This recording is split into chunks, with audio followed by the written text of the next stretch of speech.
Segundo livro de Samuel, começo da Bíblia. Depois dos Juízes, capítulo 22, versículo 1. Enquanto se procuram e encontram, os que já acharam, podendo orar, fechem os olhos e orem comigo. Senhor, muito obrigado por essa noite. Eu já me sinto abençoado pelo Senhor pelas orações efetuadas nesse lugar e pelos hinos. Meu Deus, que a Tua graça esteja conosco. Eu peço ao Senhor que fale, não aquilo que nós queremos ouvir, mas sim aquilo que nós precisamos escutar. Eu peço que o Senhor fale de forma clara, concisa e poderosa. Que o Senhor ensine, exorte e edifique. Que nenhum de nós saia daqui como chegou. Que todos saiamos diferentes. Amém?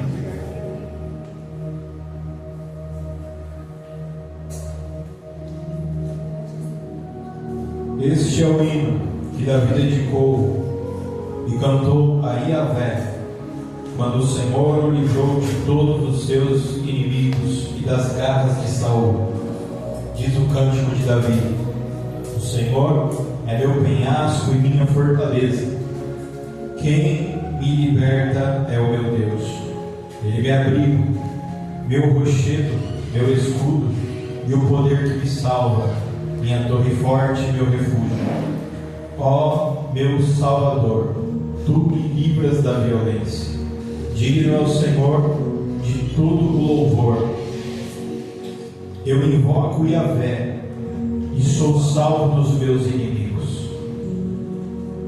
As cordas da morte me enredaram, as torrentes da distração me aterrorizaram. Os laços do inferno me envolveram e as ciladas da morte me atingiram. No meu desespero clamei ao Senhor, gritei por socorro ao meu Deus. Do seu templo Ele ouviu a minha voz, minhas súplicas chegaram à sua presença e seus ouvidos me deram atenção. Então toda a terra estremeceu e agitou-se, e os fundamentos dos montes se abalaram e tremeram por causa da ira de Deus. Das suas narinas subiu fumaça, e da sua boca saíram brasas vivas de fogo devorador. Ele rompeu os céus e desceu, nuvens curvas estavam sob seus pés. Montou um querubim e voou, deslizando sobre as asas do vento. Amém? Então somente até aqui. Irmãos, o Senhor tem colocado no meu coração essa palavra para que eu possa ministrar essa noite. Eu, de todo o meu coração, espero que todos estejam aproveitando esse culto. Foi a nossa primeira ceia de 2026 e hoje é um dia especial porque ele marca o início de um ano para nós como igreja do Senhor, reunidos em nome de Jesus Cristo. O começo de um ano ele é muito importante, ele tem importância diferente para cada um de nós, mas este ciclo de 365 dias faz, querendo nós ou não, que venha até nós uma reflexão daquilo que se passou e aquilo que nós precisamos fazer.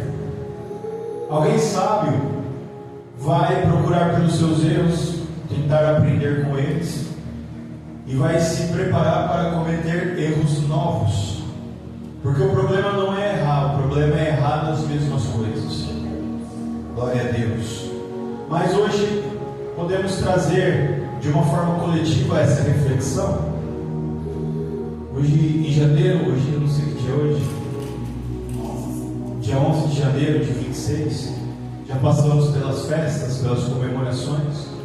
Alguns de nós um pouco mais felizes, outros por causa das perdas poderiam estar mais felizes, mas com certeza todos estamos felizes porque algo nos foi dado sem que houvesse em nós merecimento, e é algo comum. O Senhor nos deu a vida e nenhum de nós fez por merecer.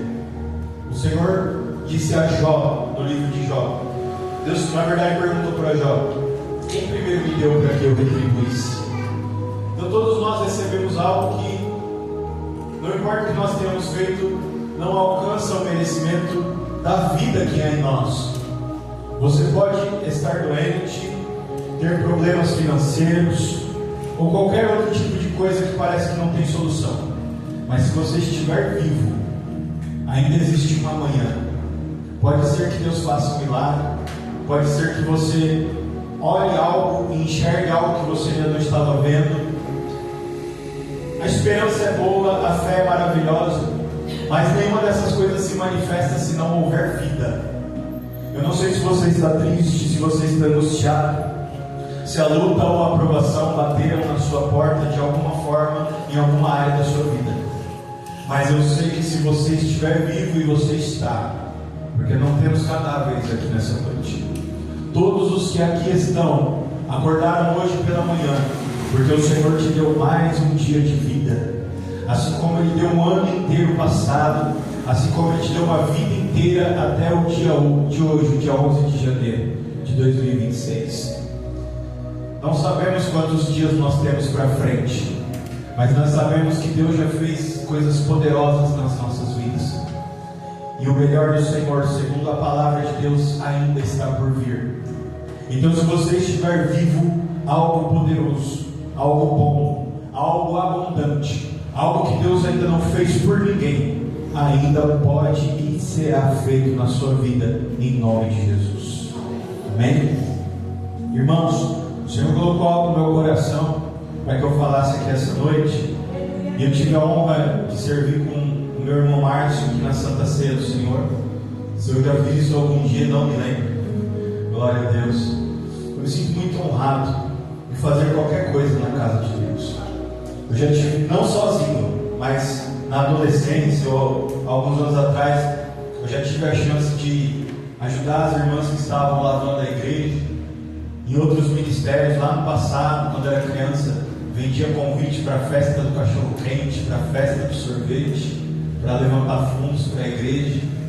Nunca me omiti e nunca fiz nada que não fosse de alegria e de coração, como eu fiz hoje.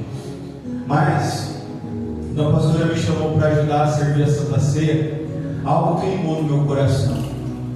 E eu seria muito desonesto se eu não compartilhasse aqui do alto do altar com os irmãos aquilo que Deus colocou no meu coração. E o que o Senhor colocou no meu coração está na palavra dele, para que eu fale aqui nessa noite. A seara, isso é um versículo, a seara é muito grande e poucos são os ceifeiros. Glória a Deus. Irmãos, eu amo tanto a casa de Deus, e esse amor quem me ensinou foi a minha mãe, foi a pastora Cida. Vendo ela fazer tudo na casa de Deus, eu me apaixonei pela obra do Senhor, pela casa de Deus, pela igreja. Eu sou o tipo de pessoa que, se deixar, se ninguém me parar, eu chego, eu nem sento, eu já fico ali na porta recebendo os irmãos. Aí na hora de cantar, eu vou pegar o microfone e eu vou cantar da porta. Glória a Deus. E se deixar, eu ponho o hino, eu opero o som, eu corro aqui, eu opero a mesa, e eu dirijo o culto, eu prego. Se deixar, eu vou fazer tudo. Mas se eu for fazer tudo, não precisa ter igreja. Alguém que está ouvindo o que eu estou pregando? Glória a Deus. O Senhor colocou no meu coração para mim te falar o seguinte: enquanto eu servia a Santa Ceia, o Senhor diz: olha, muitos dizem que me ama, mas poucos apacentam as minhas ovelhas. O Senhor Jesus perguntou 3 vezes para Pedro: Pedro, tu me amas? E ele respondeu: eu te amo, Senhor. Na 3ª vez, ele estava triste, ele não sabia por que Deus estava perguntando. E aí o Senhor falou: se tu me amas, então apacenta as minhas ovelhas. Glória a Deus. Irmãos, sabe por que eu estou te falando isso?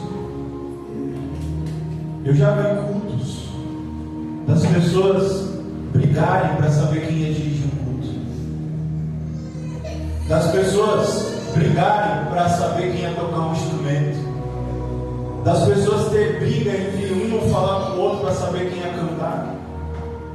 O pregador que pregava, ele estava pregando hoje, ele só ia pregar lá na metade do ano, E a palavra do Senhor diz que no final do tempo o amor de muitos esfriaria. A igreja ela precisa começar a ter uma consciência, porque o reino de Cristo é um reino de consciência. Repita isso comigo, por favor. O reino de Cristo é um reino de consciência. Glória a Deus. Sabe o que é um reino de consciência? Se você chegou na igreja e sentou numa cadeira, não foi um anjo que desceu do céu e pôs numa cadeira. Teve um irmão que passou um pano, e aí quando você levantou, a tua roupa ainda estava limpa. Sabe o que é um reino de consciência? Eu vou ao banheiro, está cheirosinho, está limpinho, alguém faxinou o banheiro. Eu cheguei aqui com o meu coração quebrado, triste, aconteceu alguma coisa terrível na minha casa. E aí começou a cantar um hino assim, ó, aquele hino da Ludmilla, que eu gosto. Porque amo tua casa, Deus, faço tudo por amor a ti. Minha casa, minha vida, meu trabalho, minhas posses, como oferta, tudo isso te entreguei. Aí ela canta assim, ó, tudo que eu tenho é teu, tudo que eu tenho é teu, para construir um palácio para Deus, é preciso amar sem limites, adorar com consciência. Aleluia. E aí vai continuar a canção.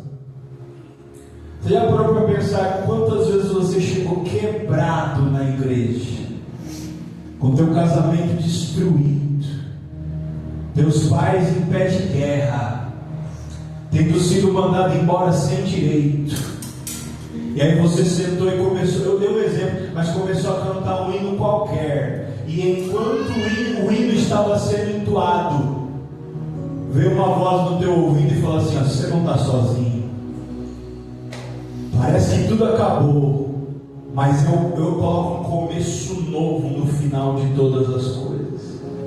E aí você chegou naquele culto quebrado, e por causa daquele louvor, você saiu com a sua cabeça erguida. E o que é o reino de consciência?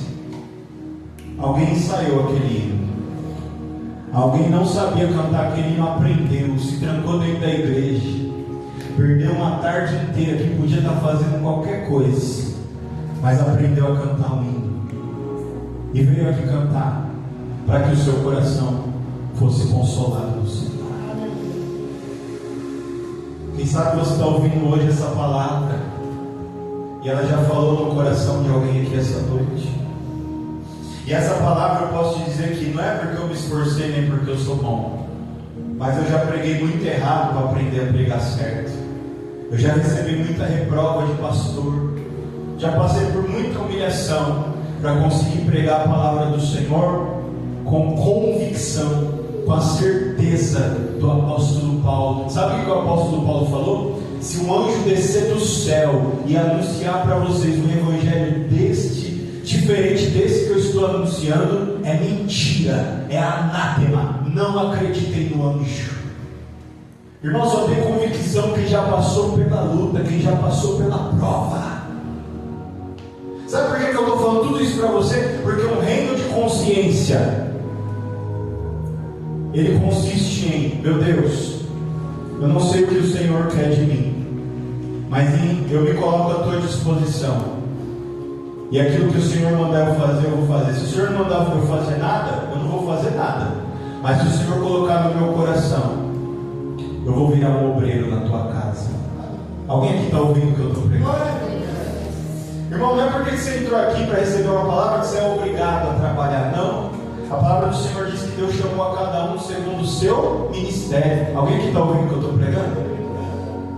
Tem gente que foi chamado para sentar no banco e assistir o culto, e não tem demérito nenhum nisso, Porque através de você cumprir o seu ministério, de chegar no banco, de sentar no banco e assistir o culto, você vai receber uma palavra aqui e Deus vai te usar em algum lugar lá fora. Você vai ser bênção por receber a palavra do Senhor e os hinos e a ministração e a oração aqui dentro. Quem crê no que eu estou pregando? Mas nem todos Deus chamou para sentar e ouvir a palavra e entregar ela lá fora. Alguns de vocês foram chamados para ajudar a servir a Santa Ceia. Alguns de vocês foram chamados para cantar na igreja. Alguns de vocês foram chamados para pregar na igreja do Senhor. Alguns de vocês foram chamados para lavar a igreja do Senhor. Alguns de vocês foram chamados para serem bênção aonde quer que o Senhor tenha te chamado. Então não espere alguém chegar em você e pedir pelo amor de Deus. Não faça isso. Mas se apresente de acordo com aquilo que o Senhor colocou no seu coração. Quantos aqui estão ouvindo o que eu estou pregando? Quem está falando para vocês é alguém que já foi repreendido pelo Senhor por fazer aquilo que não é para fazer. Alguém que está ouvindo o que eu estou pregando? Quando Deus te chama para pregar e você canta, não dá certo. Oh meu Deus! Mas se o João vai mandar você cantar e você for pregar, você vai passar vergonha.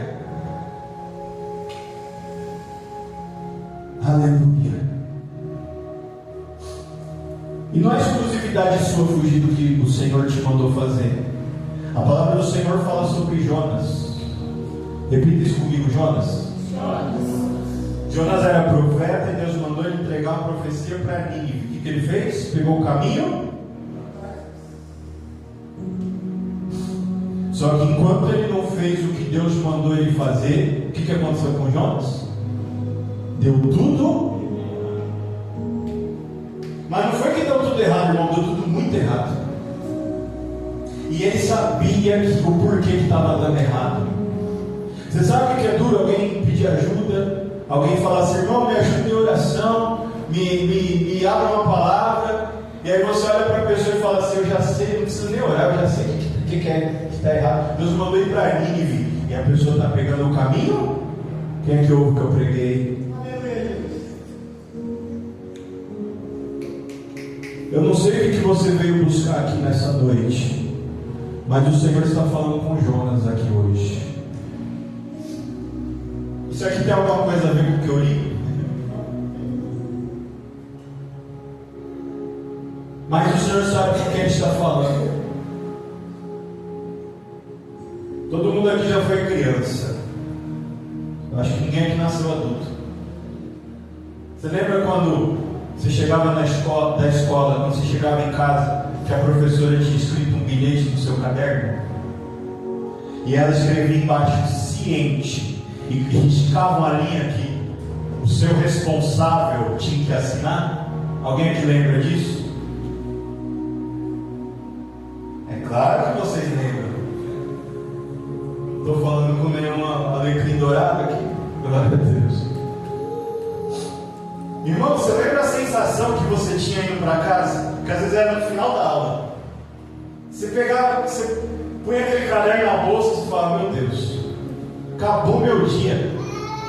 O que eu vou fazer da minha vida agora? Irmão, você abriu o portão, você queria voltar para a escola. Aí quando você chegava em casa, eu não sei, cada um teve aquela história, mas estava lá sua mãe, comidinha pronta na mesa. E aí, meu filho, como foi seu dia? Irmão, ninguém quer ser o portador da má notícia. Aí você: tudo bem, mãe? O que você aprendeu hoje? Ah, aprendi isso, aprendi aquilo. Você não contava. Passava-se as horas e aquela sensação ia piorando. Você pensava assim: quanto mais eu demorar, pior vai ser. Mas você enrolava. Irmão, já teve vez de eu voltar no outro dia sem assinar. Eu falo: é melhor enfrentar a luta na escola do que em casa. Mas não é por causa de bronca nem por causa de apanhar. A gente não quer decepcionar quem confia na gente. Alguém aqui ouve o que eu disse? Porque depois de uma certa idade, 7, 8, 9 anos, a criança, ela pensa que ela é responsável por tudo. Tem criança que parece que é dramática, mas na verdade é o cérebro amadurecendo. Aí a criança olha assim e fala: nossa, Minha mãe trabalha tanto, se esforça tanto para mim ir para a escola e ainda conseguir arrumar um bilhete para assinar. Aquela culpa vai crescendo. E aí antes de ir para a escola você toma coragem, você fala, eu vou ter que me contar, porque senão esse bilhete vai virar uma advertência aí, meu amigo. É melhor, se eu for para a escola, é melhor nem voltar. Você chega na tua mãe, você chega no teu pai, fala, ó, abre o caderno, entrega. Irmão, ou a gente tomava uma surra, ou a gente tomava uma bronca, ou já aconteceu comigo que eu tomava tanto bilhete que minha mãe ela só assinava, ela nem ia. Que eram uns 3 todo dia. Você sabe qual que era o pior? Quando ela não falava nada. Porque enquanto ela falava, eu entendi o que ela estava falando. E a gente tinha falado um monte de vezes a mesma coisa. Quando ela me batia, a surra durava 3 minutos, 5. E mãe não bate igual o pai, né? Quem é que já apanhou de mãe? Baixa a mão. Quem é que já apanhou de pai? Antes dela do que ele. O pai, você olha assim pra ele está com aquela cara assim, você fala, ele vai me matar. Ele vai, certeza. Mas quando não fala nada, você tem a oportunidade de ouvir você mesmo. Quem é que ouve o que eu estou pregando essa noite? Glória a Deus. O Senhor confiou alguma coisa a você. E eu não sei o que foi.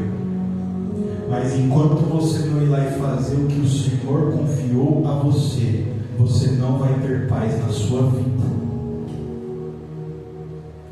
Se ele chamou Jonas como profeta, Jonas não era explorador, não era um andarilho, ele era profeta. E não tem a ver com o que a gente quer fazer, mas tem a ver com aquilo que ele nos chamou para fazer.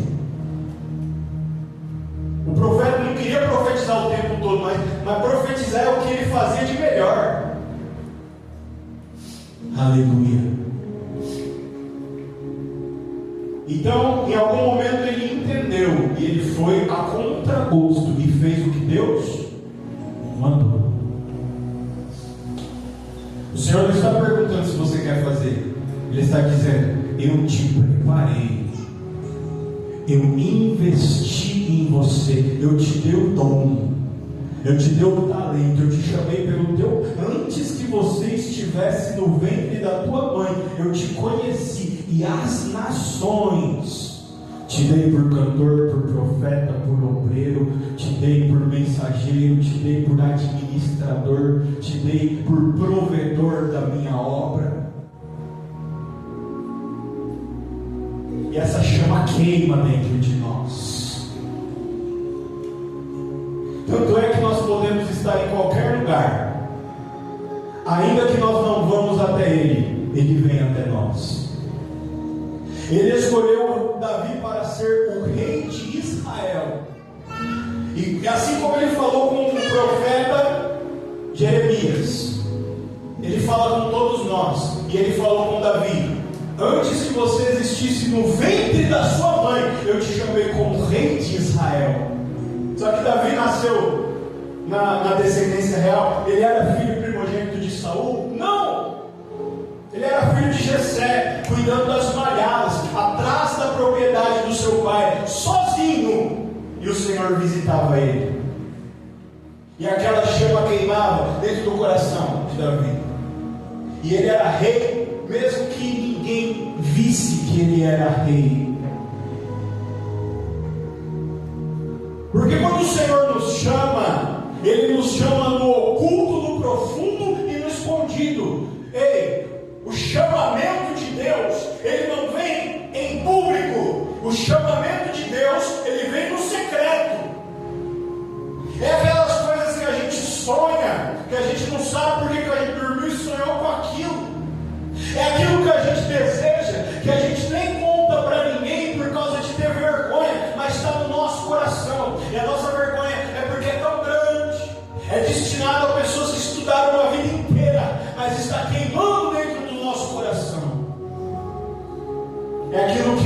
nos atrai, como o ímã atrai o metal, atrai o ferro.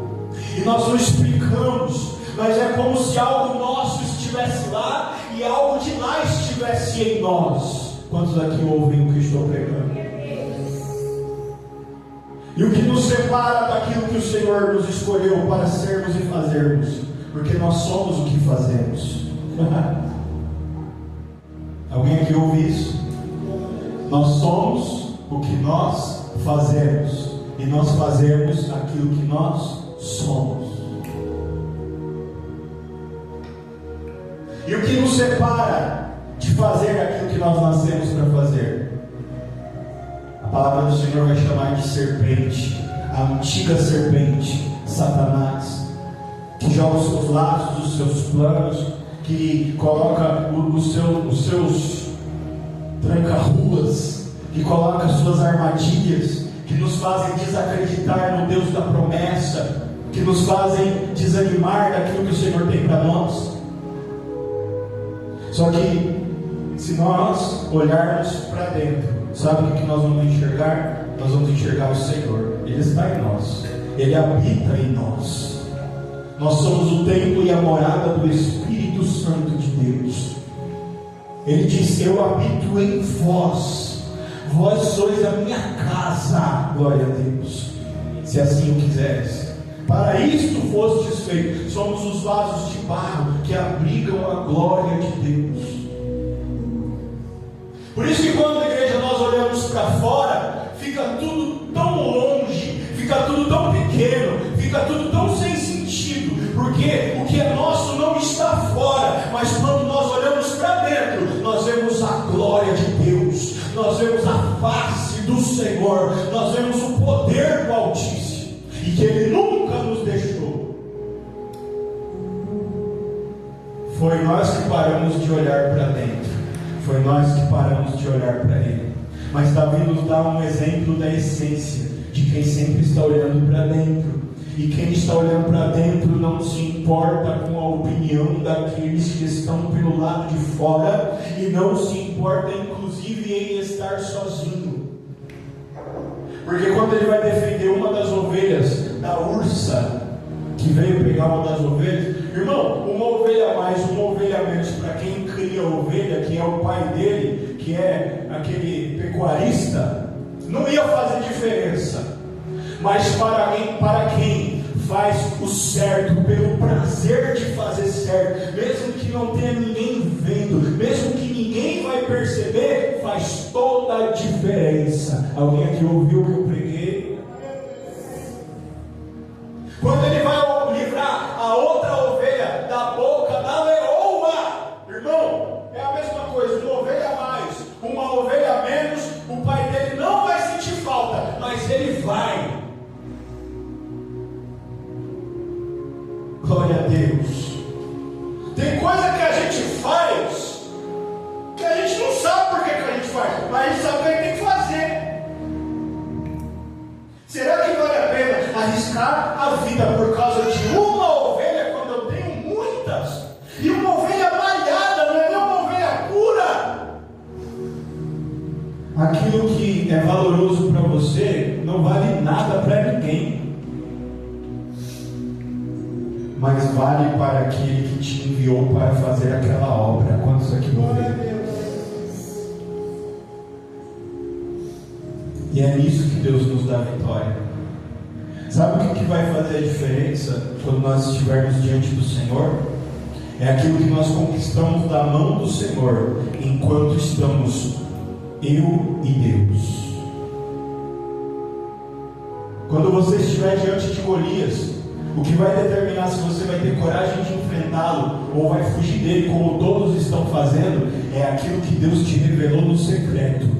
E no secreto de Davi, Deus falou: se eu te dei graça contra a ursa, se eu te dei graça contra a leoa, eu vou te dar graça diante do gigante. Glória a Deus. Ninguém sabia, só Davi e Deus. O Senhor está convidando alguém aqui para o secreto nessa noite.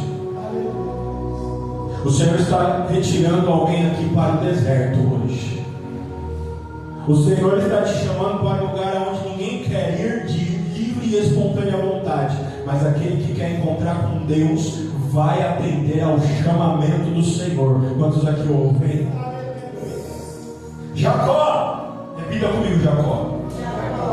Ele esteve 3 vezes no mesmo lugar, sem saber que era o mesmo lugar, e por não saber que era o mesmo lugar, ele deu 3 nomes diferentes para o mesmo lugar.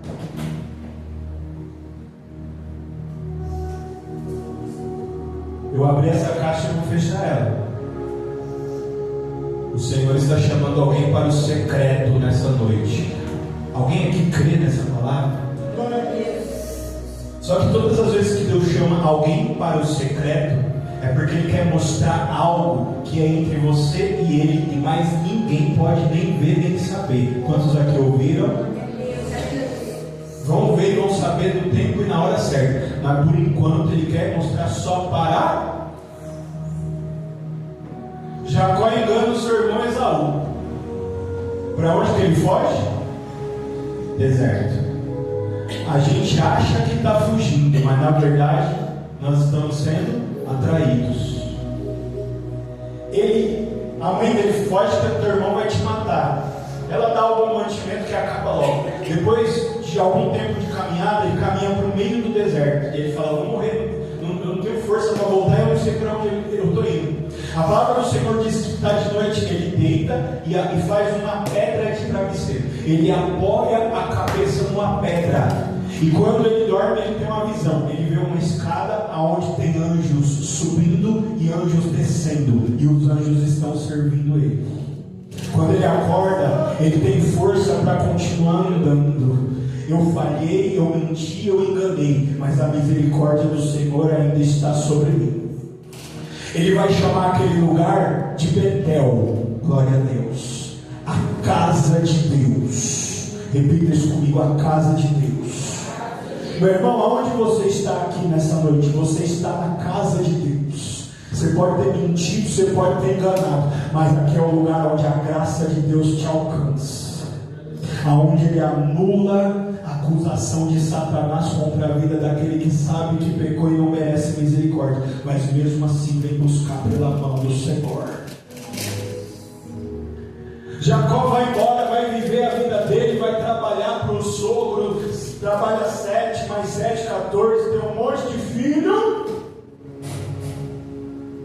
Glória a Deus.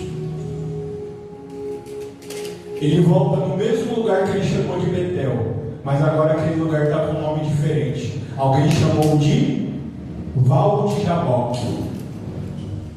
Ele faz a sua família ficar num canto e ele entra no Val de Jaboque. Ele não sabe, ele não lembra mais que ele está em Betel. O Senhor Jesus diz: passarão os céus e a terra, mas as minhas palavras não passarão. Ele começa a andar no Val de Jaboque. Daqui a pouco ele vê um homem atravessando aquele vale e ele entende que é o anjo do Senhor. Ele se atraca com aquele homem e começa a brigar durante uma madrugada inteira. A palavra do Senhor fala que já está amanhecendo. E o anjo diz: já está amanhecendo, permita que eu suba, me larga. E ele diz: eu não te deixo enquanto você não me abençoar. Ele luta com Deus. E a palavra do Senhor diz que ele prevalece. Você percebeu, meu irmão? Como que a gente humano vai lutar com Deus e prevalecer? Ele estava lutando com Deus, mas com a humildade de saber que só Deus podia mudar a vida dele. Quem aqui está ouvindo o que eu estou falando? Ele não lutou contra Deus querendo prevalecer contra Deus. Ele lutou contra aquele anjo. Ele lutou contra o Senhor, porque ele sabia que só Deus podia abençoar ele. Ele estava disposto a morrer por aquela bênção. E aquele anjo diz: a partir do dia de hoje você não se chama mais Jacó. Você não é aquele que segura pelo calcanhar. Você é Israel. Glória a Deus. Ele deixa o anjo embora e ele chama aquele lugar de Peniel, porque tenho visto o Senhor aqui. Não entendeu? O mesmo lugar recebeu 3 nomes em 3 momentos diferentes da vida de Jacó. No primeiro, ele estava fugindo dos seus próprios pecados. No segundo, ele estava triste por causa da maldição que aqueles pecados trouxeram. Mas no terceiro, Deus quebrou a maldição. Deus levantou a cabeça dele e Deus mudou o nome dele. Glória a Deus. Tem lugar que a gente passa humilhado, tem lugar onde a gente é esculachado, tem lugar onde a gente não quer voltar, mas é no mesmo lugar onde Deus trabalha na minha e na sua vida e transforma o barro em vaso. Ele chama Jacó para aquele lugar 3 vezes, e aquele lugar nada mais, nada menos é do que um deserto, o lugar da intimidade e o lugar da comunhão com Deus. Cada vez que eu vou para o deserto, eu volto mais forte dele. Quem é que ouviu o que eu preguei? Eu vou para o deserto, eu vou para o secreto, eu vou ficar sozinho com Deus, sabe para quê? Para Ele me fortalecer, para Ele me encher de unção, para Ele me encher de poder, porque depois do deserto vem uma luta que eu vou vencer, porque eu estou revestido pela honra e pela glória do Senhor. Jesus Cristo, depois de ser batizado, é levado pelo Senhor para o deserto, para ser tentado por Satanás, e depois de vencer a tentação, Ele está pronto para fazer os sinais, prodígios, maravilhas, pregar a palavra e para ser morto e ressuscitar ao terceiro dia. E aonde está Davi? Não confunda deserto com montanhas de areia. Deserto é um lugar onde não tem ninguém que não seja você. Davi tem ovelha, tem grama, tem pasto, mas só tem ele de ser humano, só tem ele e Deus, e ele está sendo alimentado, porque daqui a pouco vai se levantar o rei de Israel. O Senhor está chamando alguém aqui para o secreto e para a intimidade, porque daqui a pouco vai se levantar um novo profeta, um novo executivo, um novo rei, um novo administrador, um novo sustentador da casa de Deus. Deus só tem coisas boas para os seus filhos. Tem gente que fala assim: pastor não presta, crente não presta. Alguém aqui já ouviu isso? A gente ouve, né? Irmão, às vezes é melhor um crente meio capenga, meio mancando, dentro da igreja. Porque daqui a pouco Deus levanta ele, daqui a pouco Deus faz uma obra. Enquanto ele está aqui diante do altar, alguma coisa muito boa pode acontecer com ele. Quem é que está ouvindo? Quem é que está ouvindo essa palavra? Mas não. As pessoas veem um pequenininho tentando e quer jogar ele lá fora, no tráfico, na prostituição, nos crimes, no roubo. As pessoas não têm misericórdia de quem está tentando. A palavra do Senhor diz no Evangelho de Mateus: bem-aventurados os misericordiosos. Às vezes a gente olha para a gente e vê tanto erro, vê tanta falha, e fala assim: graças a Deus que Deus tem misericórdia de mim, porque se eu fosse Deus eu não teria misericórdia de mim. Alguém aqui já teve esse pensamento? O Senhor está falando com alguém aqui nessa noite. Você está feliz porque eu tenho misericórdia de você? Então tenha misericórdia dos meus pequenininhos. Quantos aqui ouvem isso? Estive nu e não me vestistes. Estive preso e não me visitastes. Estive internado e não me visitastes. Estive enfermo e não me ungistes com óleo. E aí os discípulos falam: Senhor, quando aconteceu isso, que nós estamos contigo, e se acontecesse, nós estaríamos? O Senhor disse: todas as vezes que fizer alguma coisa por algum desses pequeninos, não está fazendo por ele, está fazendo por mim. Quantos ouvem essa palavra? Quando você vê um crente capenga, mancando, tentando com pouca força, não apaga o pavio que fumega, não esmaga a cana trilhada, deixa ele ali, porque daqui a pouco o Senhor vai molhar aquele barro seco, vai fazer ele um barro novo, e vai fazer um vaso de novo, E muitas vezes, meu irmão, a gente não tem que ajudar ninguém, não. É só a gente não atrapalhar. Alguém aqui está ouvindo o que eu estou pregando?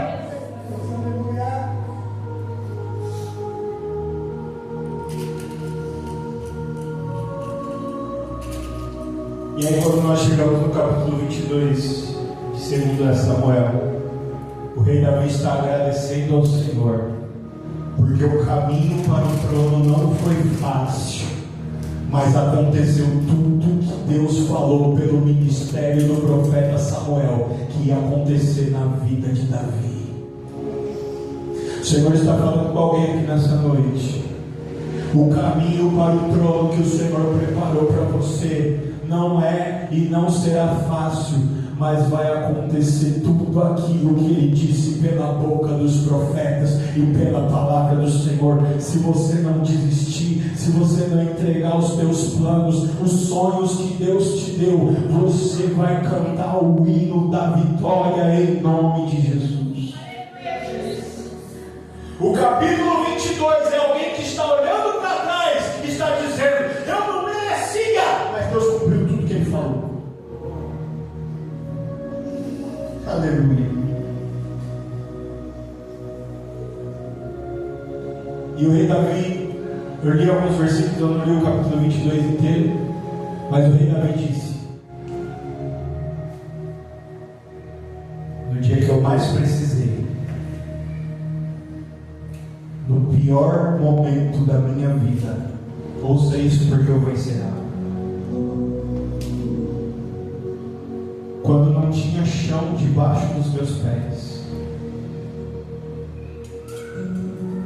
Isso te lembra alguma coisa? Olha o que o rei Davi disse: o Senhor montou nas asas de um querubim, voou desde o teu santo céu e veio ao meu encontro para me salvar, para me consolar, para me amparar, para me sustentar.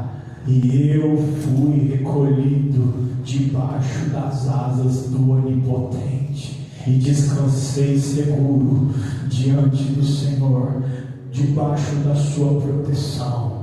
Glória seja dado ao nome do Senhor e Salvador Jesus Cristo.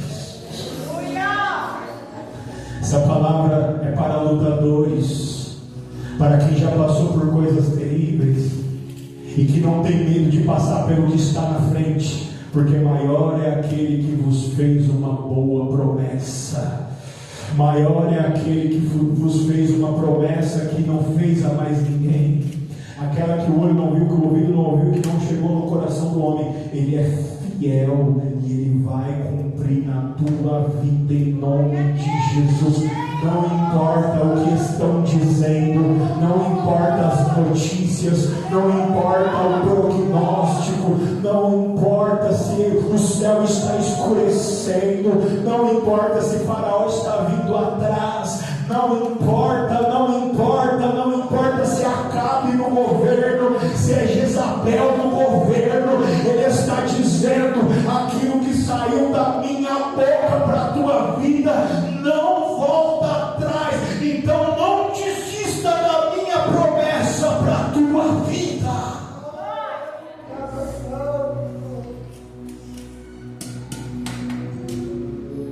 Davi tinha tudo para desistir, porque no final o rei de Israel estava buscando a sua vida para matá-lo. Mas sabe por que Davi não desistiu? Não é porque Davi era bom, não é porque Davi era grande, é porque ele não se esqueceu da promessa que Deus fez. O Senhor está falando com alguém aqui. Você está nos últimos dias do cumprimento da tua promessa. Nenhum de nós é bom e nem grande diante de Satanás e dos seus demônios. Sabe a única coisa que não vai deixar você desistir daquilo que o Senhor te prometeu? Não esquecer da promessa do Senhor na tua vida. Eu não sei o que você vai fazer, se você vai comprar uma cartolina, se você vai colar escrito na parede, se você vai escrever um papel, vai guardar no bolso, se você vai pôr no despertador do celular, mas o Senhor está falando com alguém aqui: não esqueça daquilo naquilo que eu falei, essa vai ser a sua única chance de perseverar até o fim. Ao que vencer, diz o Senhor, dar-lhe-ei a coroa da vida e lhe mostrarei a minha salvação. Amém? Glória a Deus. Eu agradeço, meus irmãos, por essa palavra, por essa mensagem, pelo primeiro culto, pela nossa primeira ceia. Eu acho que é o primeiro culto do ano. Amém? As palmas são para Jesus.